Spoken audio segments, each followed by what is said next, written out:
High বন্ধুরা, আমি বানাবো আজকে মটরশুঁটির কচুরি। এই যে ময়দা মেখে নিয়েছি, ঠিক আছে। এটা মটরশুঁটি, আদা, কাঁচা লঙ্কা এটা একটু পেস্ট করে নিই, ঠিক আছে। চলো পেস্ট করে আবার ফিরছি। মটরশুঁটি পেস্ট করে নিয়েছি। এই যে জিরে, আদা, কাঁচা লঙ্কা পেস্ট করেছি, কারণ এটা আলুর দম বানাবো। এই যে আলু সেদ্ধ হচ্ছে, ঠিক আছে। চলো এটা একটু ফ্রাই করে নিই। মটরশুঁটিটা ফ্রাই করার পর আবার আসছি। কচুরির মশলা রেডি হয়ে গেছে, মটরশুঁটি কচুরি।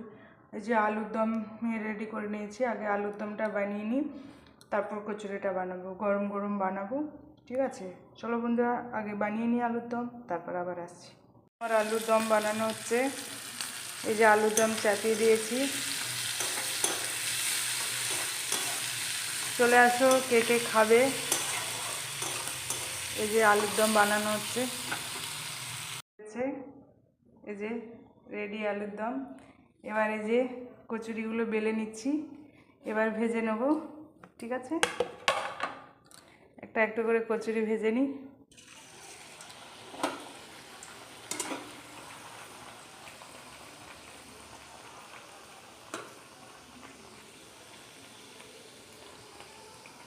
চলো বন্ধুরা, কচুরি ভাজতে ভাজতে তারপর আবার আসছি।